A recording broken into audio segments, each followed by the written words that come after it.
다음은 김병주 의원님 질의해 주시기 바랍니다. 네, 김명수 합참의장 후보자님, 19년도 삼청 목성기순 사건에서는 이 사건이 완전한 작전 실패였죠. 19년도. 전반적으로 작전 실패로 평가를 했습니다. 그래서 대대적인 문책이 있었고요. 안보실 1차장도 경고를 받고 8군단장은 보직 해임되고 23사단장과 지금 후보자님이 일함대 사령관인데 두 사람은 징계를 받아서 견책을 받았죠. 네, 맞습니다. 예. 그때 8군단장이나 23사단장은 진급 못하고 전역했죠. 육군의 8군단장하고 23사단은 진급을 못하고 전역했잖아요. 그렇게 알고 있습니다. 그런데 어떻게 작전에 실패했던 그러면 함대 사령관 할 그 당시는 작전에 실패한 건 맞죠? 그 당시 국민의 우려를 고려해서 처벌에 대해서 겸허히 받아들였습니다. 작전 실패였죠. 그래서 작전 실패한 책임인데 그것을 또 항고를 해서 항고가 기각됐잖아요.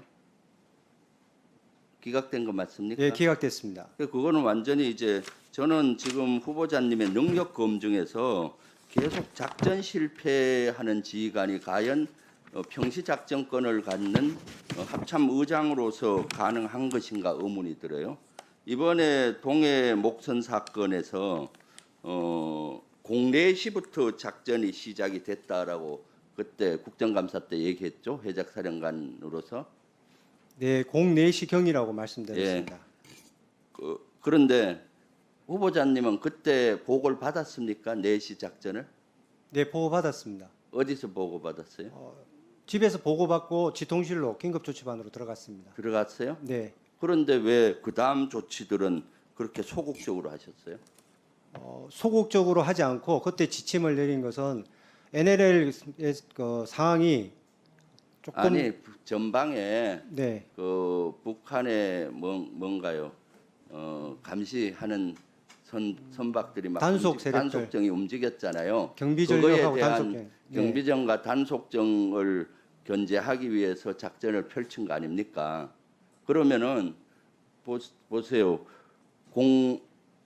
속초 앞바다 왔던 최초 포착 지점이 어디예요? 우리 레이더가 속초 앞바다입니다. 앞바다 예. 와서 겨우 감시가 시작이 됐잖아요. 표착이. 그때 포착이 됐다고 보시면 되겠습니다. 그러니까 육군 같은 경우는 5시 반경에 포착이 됐잖아요. 네, 그런데 해군에 이것을 확인을 했는데 해작 사령관은 이때 상실에 있었어요? 5시 반경에? 5시 반경은 제가 국정감사로 본부로 이동 중이었습니다.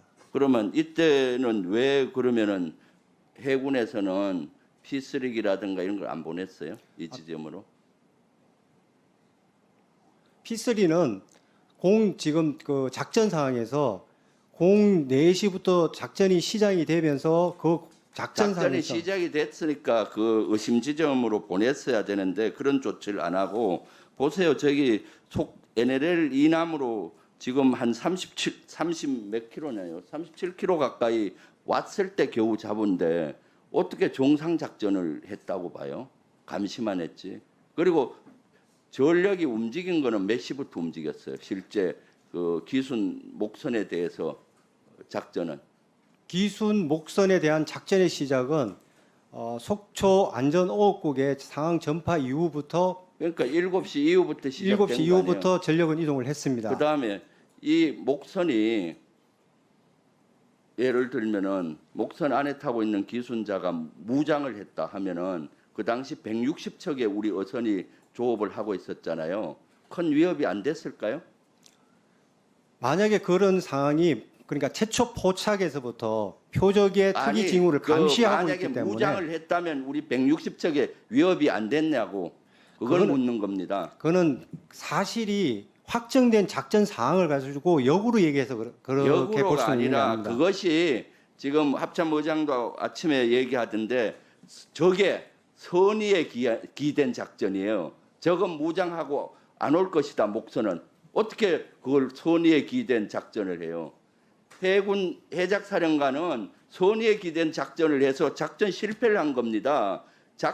함대 사령관 때도 실패하고 해적 사령관 때도 실패했는데 평시 작전권을 어떻게 수행할지가 의문이에요. 그리고 이 작전을 실패했다고 부정을 한다면 오한이 되는데 이렇게도 속초 앞바다까지 왔는데도 깜깜이었는데 또 불구하고 이것을 인정 안 하면은 초일고 외양간도 못 고치는 그 군인이 어떻게 군령권의 최고 정점에 있는 합참 의장을 할 수 있는지 저는 심히 우려되고 걱정돼요.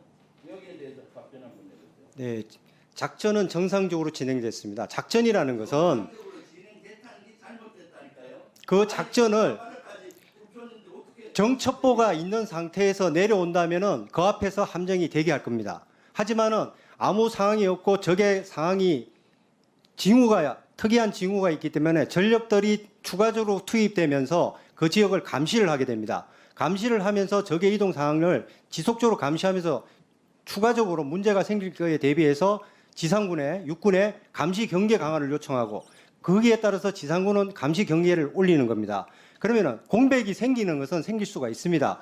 그러면 그것이 내려왔을 때 다음에 잡을 수 있는 그 시스템이 작동이 됐기 때문에 합동 작전이 됐고 그다음에 그 사항이 있으면서 속초에다가 요청한 것이 우리 안전업들 확인하라. 그다음에 통합 방위 제휴소의 협력 체계를 유지하라. 소형 표적 관리를 하라. 철통 경계의 정의한 문제를 보세요. 철통 경계. 군은 철통 경계를 해야지 장비탄만 하고 있습니다. 자, 김병주 의원님 다음은 추가 질의 시간이 있습니다. 예. 다음은 기동민 의원님 질의해 주시기 바랍니다.